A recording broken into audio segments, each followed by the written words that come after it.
ನಾವು ಎಲ್ಲ ನಮ್ಮ ಮುಖಂಡರು, ಉಲಮೆಗಳು ಮತ್ತೆ ನಮ್ಮ ಮುದುಕರು, ನಮ್ಮ ಯುವಕರು ಎಲ್ಲ ಸೇರಿ ನಮ್ಮ ರಾಜ್ಯದ ಈ ಜನತೆಗೆ ಮತ್ತೆ ಸರ್ಕಾರಕ್ಕೆ ನಾವು ಮೆಸೇಜ್, ಒಂದೇ ಸಂದೇಶ ಕೊಡಕ್ಕೆ ಇಲ್ಲಿ ಸೇರಿದ್ದೀವಿ.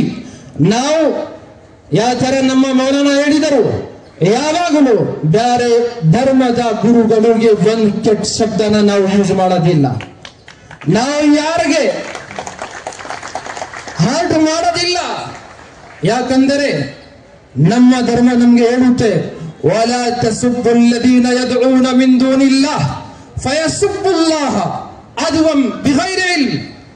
ನೀವು ಯಾವುದೇ ಧರ್ಮ ಗುರುಗಳಿಗೆ, ಯಾವುದೇ ಧರ್ಮ ಅವರು ಯಾರಿಗೆ ಪೂಜಿಸ್ತಾರೆ, ಆ ಪೂಜಿಸುವಂತ ವ್ಯಕ್ತಿಗೆ ನೀವು ಒಂದು ಕೆಟ್ಟ ಶಬ್ದನ ಯೂಸ್ ಮಾಡಬೇಡಿ, ಅವರಿಗೆ ನೀವು ಬೈಬೇಡಿ.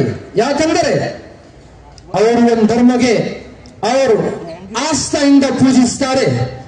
ಅದರಿಂದ ನಾವು ಅವರಿಗೆ ಬೈಬೇಡಿ, ಅವರು ಕೂಡ ನಿಮ್ಗೆ ಮತ್ತೆ ಅಲ್ಲಾಹಗೆ ಅವರು ಕೂಡ ಬೈಬಾರದು. ಯಾಕಂದರೆ ಇದೇ ರೀತಿ ಪ್ರೀತಿಯಿಂದ ಎಲ್ಲ ಜನ ಬದುಕಬಹುದು.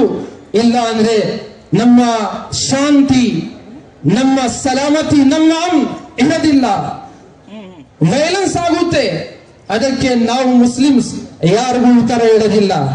ಇಲ್ಲಿ ನಮ್ಮ ಬೇರೆ ಧರ್ಮ ಪಾಲಿಸುವಂತ ಅಣ್ಣ ತಮ್ಮಂದರು ಮತ್ತೆ ಅಕ್ಕ ತಂಗಿಯರು ನಮ್ಮ ಈ ಶಬ್ದವನ್ನು ಕೇಳಿಸ್ತಾ ಇರಬಹುದು. ನಿಮ್ಗೆ ನಾವು ಹೇಳ್ತೀವಿ, ಇಷ್ಟು ಜನ ಯುವಕರು, ಮುದುಕರು, ಮಕ್ಕಳು ಎಲ್ಲ ಇಲ್ಲಿ ಸೇರಿದ್ದೀವಿ. ಯಾಕೆ? ನಾವು ನಮ್ಮ ಪ್ರವಾದಿ ಮೊಹಮ್ಮದ್ ಸಲ್ಲಲ್ಲಾಹು ಅಲೈಹಿ ವಸಲ್ಲಂಗೆ ನಮ್ಮ ಹಾರ್ಟ್ ಇಂದ ಅವರಿಗೆ ಪ್ರೀತಿಸ್ತೀವಿ. ಅವ್ರ ಬಗ್ಗೆ ಒಂದು ಕೆಟ್ಟ ಶಬ್ದನು ಕೇಳಕ್ಕೆ ನಮ್ಮಲ್ಲಿ ಶಕ್ತಿ ಇಲ್ಲ. ನಾವು ಕೇಳಕ್ಕೆ ಯಾವಾಗೂ ಬಿಡೋದಿಲ್ಲ, ಯಾರನ್ನು ಹೇಳಕ್ಕೂ ಬಿಡೋದಿಲ್ಲ. ಅದು ನಮ್ಗೆ ಆಗೋದಿಲ್ಲ. ನೋಡಿ, ನಮ್ಮ ಪ್ರವಾದಿ ಮೊಹಮ್ಮದ್ ಸಲ್ಲಲ್ಲಾಹು ಅಲೈಹಿ ವಸಲ್ಲಂನೇ ಅವರೇ ನಮ್ಗೆ ಒಳ್ಳೆ ದಾರಿ ತೋರಿಸಿರೋದು. ನಿಮ್ಗೆ ಗೊತ್ತಿರಬಹುದು, ಯಾವಾಗ ನಮ್ಮ ಪ್ರವಾದಿ ಮೊಹಮ್ಮದ್ ಸಲ್ಲಲ್ಲಾಹು ಅಲೈಹಿ ವಸಲ್ಲಂ ಅರಬ್ ದೇಶದಲ್ಲಿ ಇಸ್ಲಾಂ ಪರಿಚಯ ಮಾಡ್ತಾರೆ, ಆ ಸಂದರ್ಭದಲ್ಲಿ ಯಾವುದೇ ಹೆಣ್ಮಕ್ಕಳಿಗೆ ಸ್ವಲ್ಪ ಕೂಡ ಗೌರವ ಕೊಡ್ತಾ ಇರಲಿಲ್ಲ. ಆವಾಗ ನಮ್ಮ ಪ್ರವಾದಿ ಹೇಳಿದರು, ನಿಮ್ಮ ಮನೆಯಲ್ಲಿ ಹೆಣ್ಮಕ್ಕಳು ಹುಟ್ಟರೆ ಆ ಮಗುವನ್ನ ಸಾಕಿ ಒಳ್ಳೆ ಎಜುಕೇಟ್ ಮಾಡಿ ನಿಮ್ಗೆ ದೇವರು ಪ್ಯಾರಡೈಸ್ ಕೊಡ್ತಾನೆ. ನಿಮ್ಮ ತಂಗಿ ಇರ್ಲಿ, ನಿಮ್ಮ ಅಕ್ಕ ಇರ್ಲಿ, ಅವರು ಬಂದ್ರೆ ನೀವು ನಿಂತ್ಕೊಂಡು ಅವರಿಗೆ ಸುಸ್ವಾಗತ ಮಾಡಿ, ವೆಲ್ಕಮ್ ಮಾಡಿ. ಅವ್ರು ಯಾರು ನಿಮ್ಮ ತಾಯಿ ಇದ್ರೆ ನಮ್ಮ ಪ್ರವಾದಿ ಹೇಳ್ತಾರೆ, ಅವ್ರ ಕಾಲ್ ಕೆಳಗಡೆ ನಿಮ್ಮ ಜನ್ನತ್ ಇದೆ.